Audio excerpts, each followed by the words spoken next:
हाय दोस्तों, कैसे हैं। मैं मोहम्मद मुख्तार आपका मैं अपने YouTube चैनल सुगम संगम पर स्वागत करता हूं।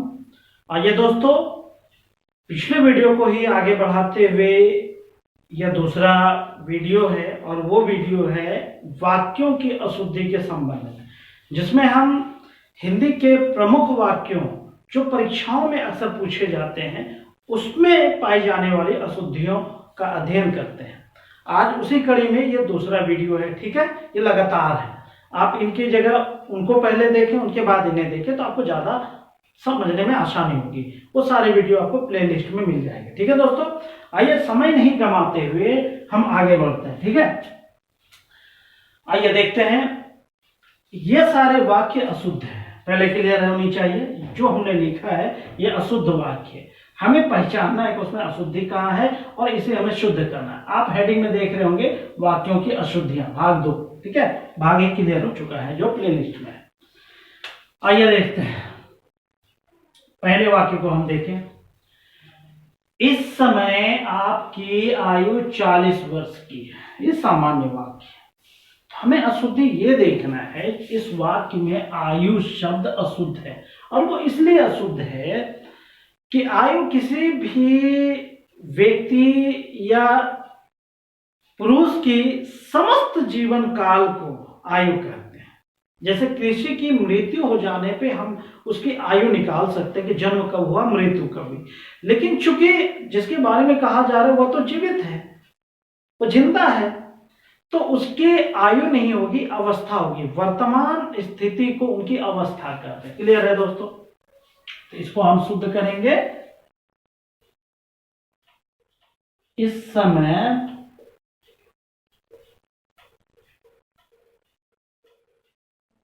आपकी अवस्था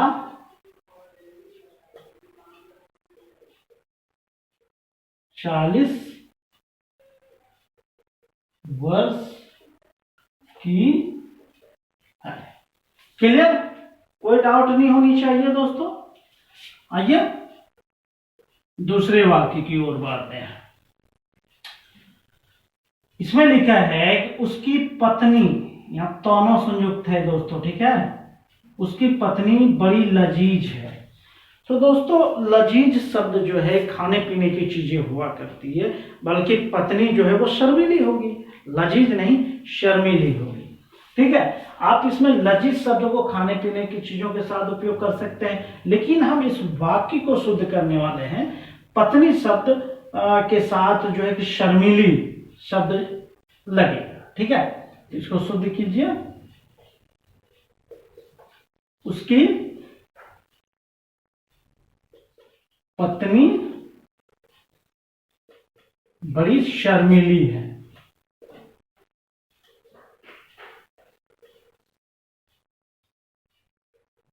पुरुष के साथ शर्मिला और स्त्री के साथ शर्मिली, क्योंकि पत्नी स्त्रीलिंग है उस हिसाब से शर्मिली हो गई। क्लियर।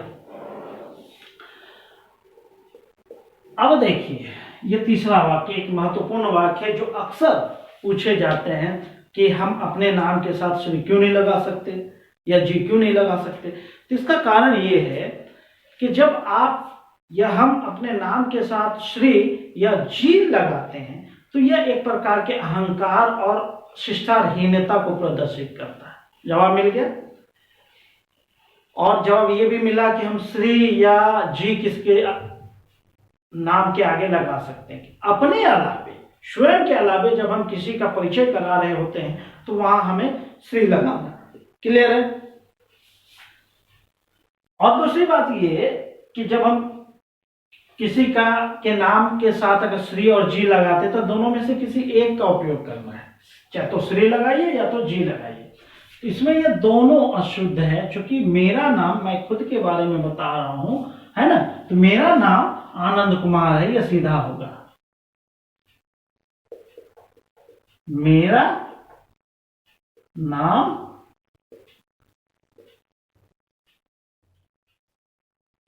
आनंद कुमार है। अब इस वाक्य को देखिए।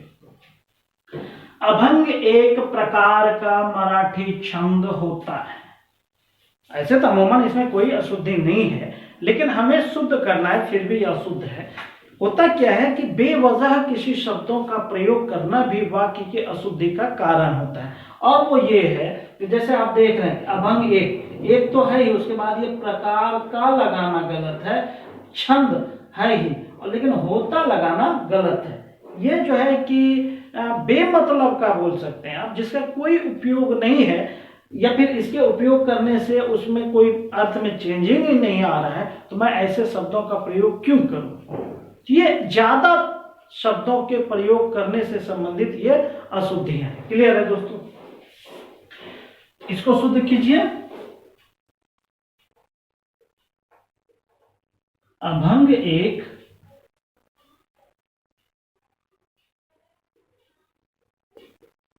मराठी छंद है। ये हुआ इसका शुद्ध वाक्य।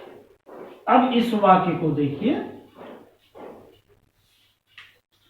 वाक्य लिखा है उनकी अपनी प्रखर बुद्धि शक्ति उनके हर काम में प्रकट होती है।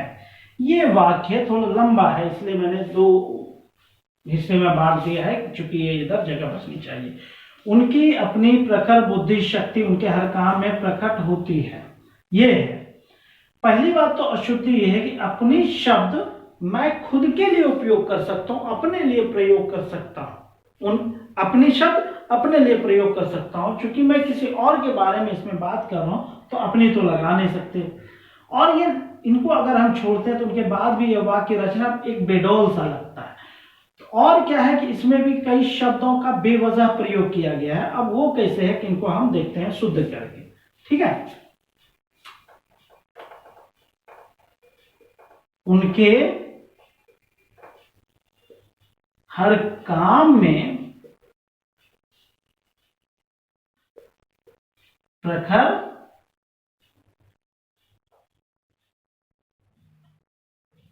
बुद्धि शक्ति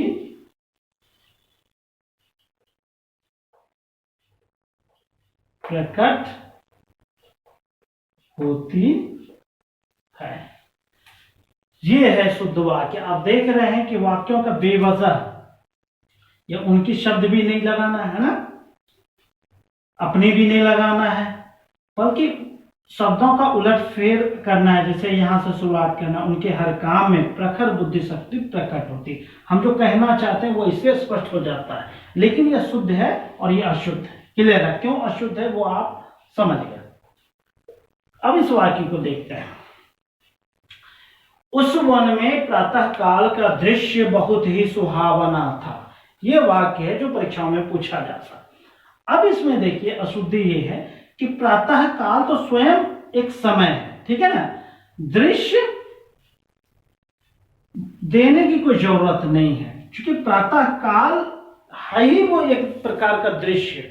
ठीक है, तो इसको बेवजह प्रयोग करने से कोई मतलब नहीं, क्योंकि सुहावना दृश्य से ही संबंधित है। जिसके लिए सुहावना है वो दृश्य शब्द सुहावना में ही समाहित है। ठीक है ना, सुहावना कोई दृश्य ही होता है। क्लियर? तो इसका उपयोग नहीं करना है। देखिए इसको शुद्ध करेंगे। उस वन में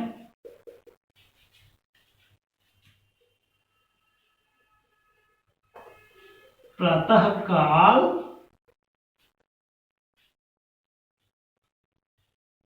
बहुत ही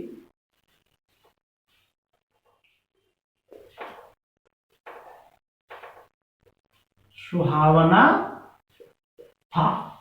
क्लियर है दोस्तों? कोई दिक्कत नहीं होनी चाहिए। अब इस वाक्य को देखिए। वकीलों ने कागजात का निरीक्षण किया। ये वाक्य है और ये अशुद्ध है, इसको हमें शुद्ध करना है। वकीलों ने कागजात का, चूंकि हिंदी भाषा में वाक्यों की रचना कर रहे हैं, तो ये बेमेल शब्दों का एक तो निरीक्षण दिया है, दूसरा कागजात दिया है, कोई एक दूसरे से मेल नहीं खा रहा है। यहाँ जो है कि बेमेल से संबंधित जो अशुद्धियां हैं, तो वो अशुद्धियों को कैसे दूर करेंगे। कागजात उतना सूट नहीं कर रहा है इस वाक्य के लिए, तो कैसे इनको शुद्ध करेंगे। देखिए वकीलों ने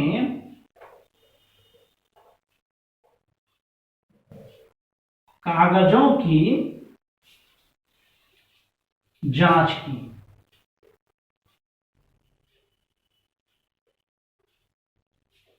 क्लियर है? तो इस तरह आपने देखा कि अशुद्ध होने के लिए क्या क्या समस्याएं उत्पन्न होती हैं, और जब वो समस्याएं उत्पन्न होती है तो उसका समाधान कैसे किया जाता है। तो ये देखिए दोस्तों, इनको स्क्रीनशॉट लीजिए, फिर हम कुछ और वाक्यों पे बात करेंगे। आइए दोस्तों, कुछ और वाक्य देखा जाए। यहां भी कुछ वाक्य लिखा है। जैसे पहला वाक्य को हम देखते हैं दोस्तों, क्या लिखा है। वहां बहुत से पशु और पक्षी चरते और उड़ते दिखाई दिए। इस तरह का वाक्य हम अक्सर प्रयोग करते हैं।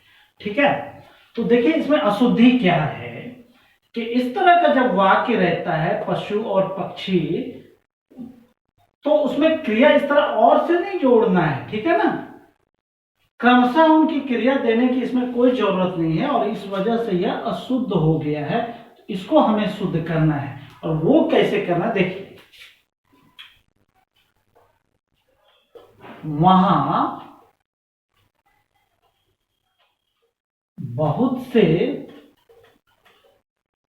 पशु और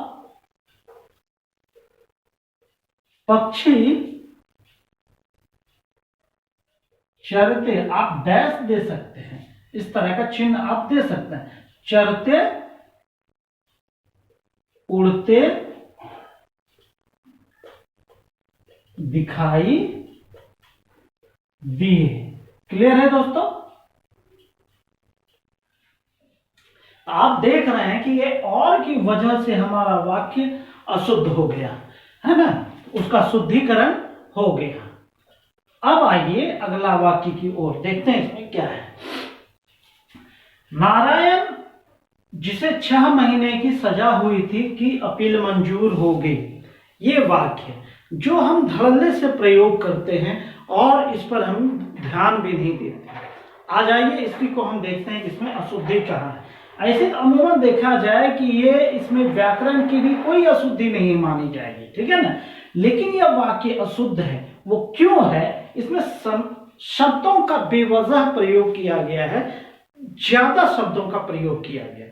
एक अर्थ को बताने के लिए जब आप कई शब्दों का चयन करते हैं तो वह अशुद्धि ही मानी जाएगी, कि आप जो कहना चाहते हैं वो कम से कम शब्दों में कहिए। ये वाक्य की शुद्धि का एक तरीका है, अपनी वाणी को शुद्ध रूप से कहने का यह तरीका है। ठीक है, अब देखिए इनको क्या हम कह सकते हैं, इनको आप शुद्ध ये कह सकते हैं, क्योंकि यह वाक्य कह क्या रहा है कि नारायण जिसको 6 महीने की सजा हुई थी उसकी अपील मंजूर हो गई। तो आप इसको इस तरह लिख सकते हैं, 6 महीने की सजा पाने वाले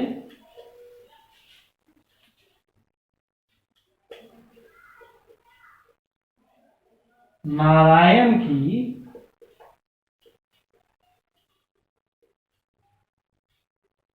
अपील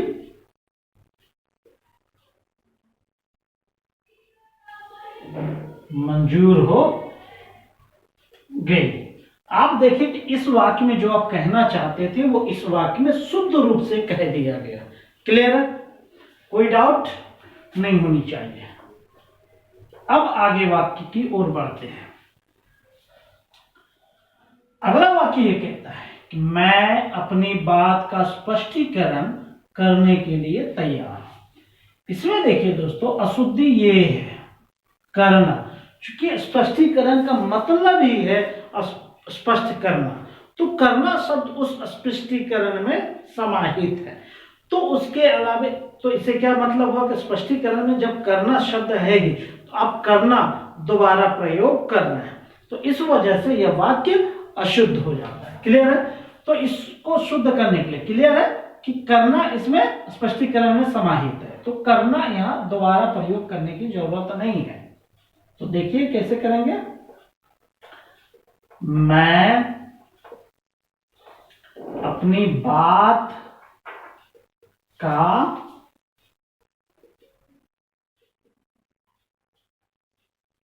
स्पष्टीकरण के लिए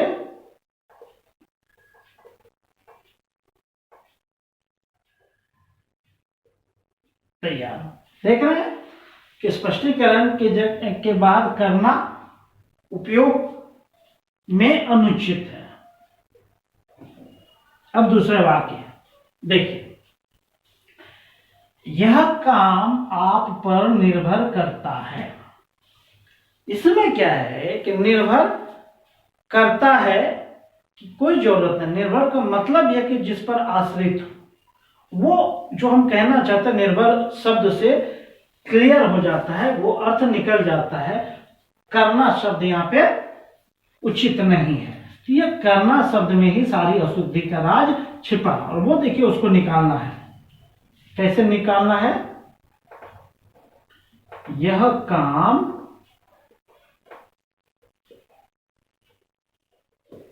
आप पर निर्भर। देखिए दोस्तों, वाक्य शुद्ध हो गया।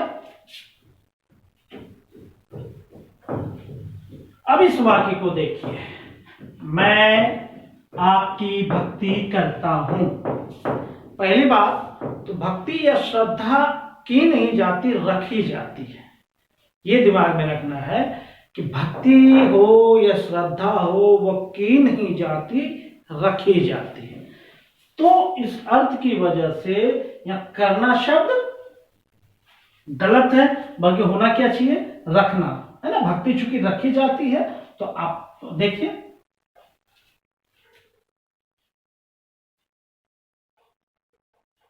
मैं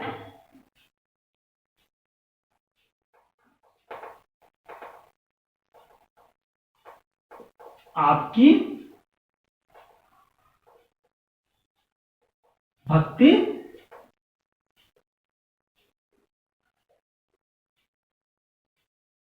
रखता हूं।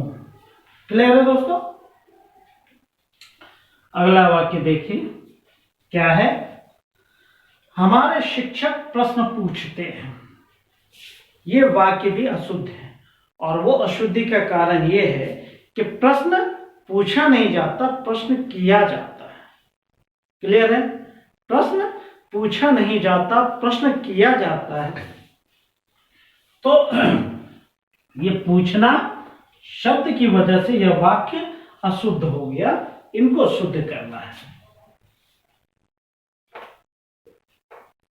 हमारे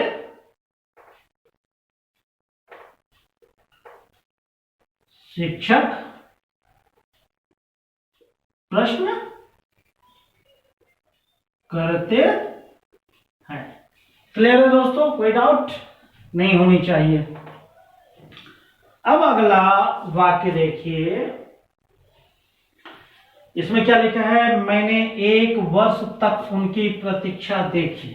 आप भी कोशिश कीजिए कि इसमें क्या अशुद्धि रही होगी।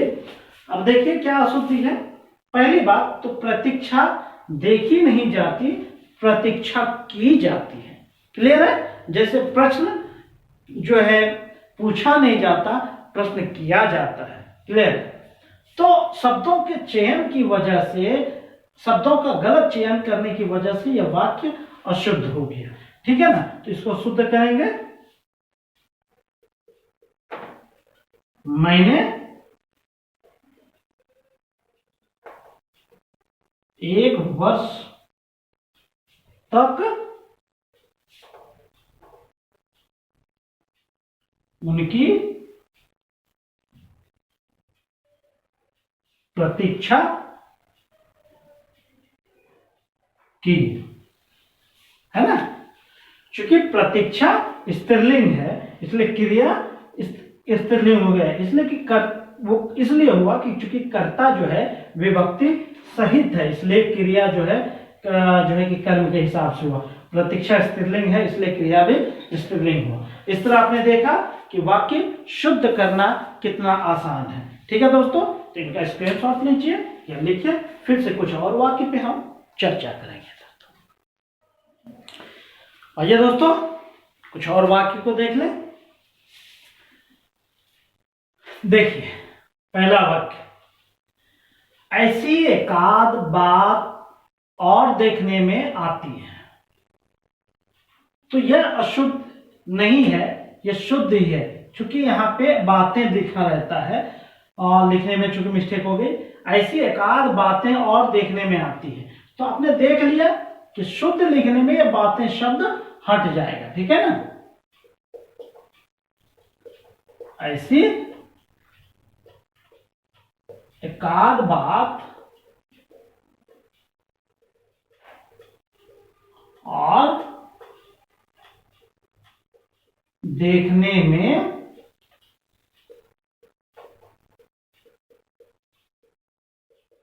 आती है। क्लियर है। अगला वाक्य को देखिए, मैं आपका दर्शन करने आया हूं। तो इसमें देखिए दर्शन हमेशा बहुवचन में आता है। आपका चूंकि एक वचन में हो रहा है और दर्शन के लिए आया है, तो दर्शन जब बहुवचन है तो आप शब्द को भी बहुवचन में प्रयोग करना है। ठीक है, तो इसका बहुवचन में प्रयोग कैसे करेंगे? मैं आपके दर्शन करने आया। क्लियर है दोस्तों, कोई दिक्कत नहीं होनी चाहिए। अब इस वाक्य को देखिए, यह कविता अनेक भावों को प्रकट करता है। अब आप देखिए कि इसमें अशुद्धि कहां है। देखिए यह निश्चित है कि यह वाक्य अशुद्ध है। अब देखते हैं कि क्या अशुद्ध है। यह कविता अनेक भावों को प्रकट करता है, तो यहां देख रहे हैं ये भावों को, चूंकि भाव एक वचन में आता है, तो चूंकि भावना तो हो नहीं सकता, भाव एक वचन में प्रयुक्त होता है, तो इस भावों को भाव करेंगे। ठीक है, ये भावों बहुवचन किया है जबकि भाव एक वचन में प्रयुक्त होता है। समझ में आ गया? अब इसको लिखते हैं, यह कविता अनेक भाव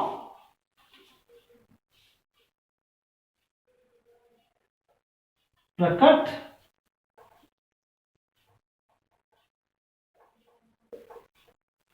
क्लियर है दोस्तों, यह कविता अनेक भाव प्रकट करता है। कोई कंफ्यूजन नहीं रहनी चाहिए।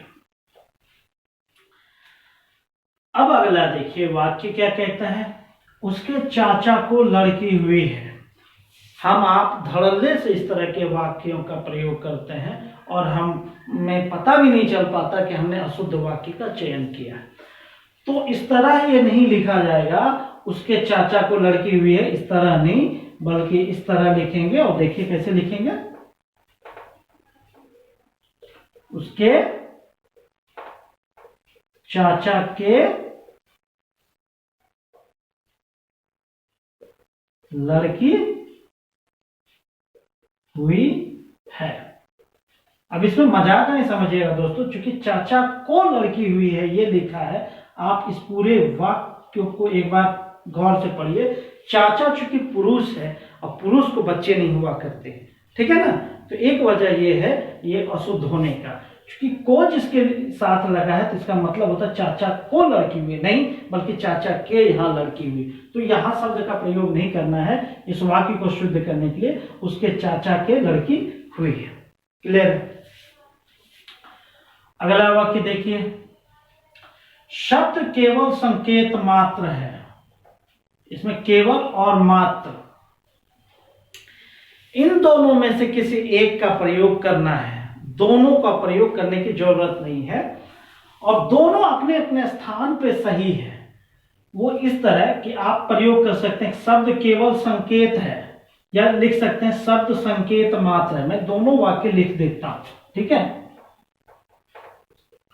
शब्द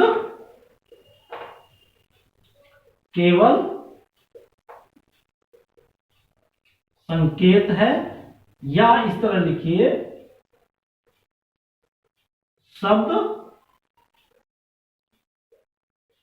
संकेत मात्र है। तो केवल और मात्र अपनी अपनी जगह सही है, वो यहां दिख रहा है। जैसे केवल संकेत से पहले है तो वो पहले ही लगेगा, मात्र संकेत के बाद है तो वो बाद ही प्रयोग होगा। आप दोनों में से किसी वाक्य का चयन कर सकते हैं कि शब्द केवल संकेत है या शब्द संकेत मात्र है। या एक और वाक्य इस तरह बोलते हैं कि इस पुस्तक की कीमत केवल 5 रुपए मात्र है। तो वहां पे केवल और मात्र में से किसी एक का प्रयोग करना है, वो इस तरह, इस पुस्तक की कीमत केवल 5 रुपए है, या कह सकते हैं इस पुस्तक की कीमत 5 रुपए मात्र है।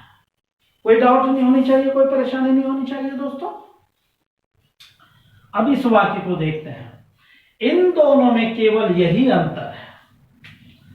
अब यहां पे देखिए केवल और ही एक साथ प्रयोग नहीं होता है, इसलिए यहां पे केवल प्रयोग करना भद्दा है। इसलिए अगर आप ही हटाते हैं तो आप प्रयोग इस तरह कर सकते हैं कि इन दोनों में केवल यह अंतर है, ये लिख दो, या इन दोनों में यही अंतर है, दोनों चलेगा। देखिए कैसे, इन दोनों में, एक तो ये हो गया यही अंतर है ना। दूसरा, चूंकि अगर केवल का प्रयोग करना है, याद रखना है केवल और ही एक साथ प्रयोग नहीं होता है, किसी एक का प्रयोग करना है ना। अगर आप चूंकि यही वाला ही शब्द का प्रयोग कर लिए, अब हम केवल शब्द का प्रयोग करके देखते हैं तो कैसा वाक्य होता है। इन दोनों में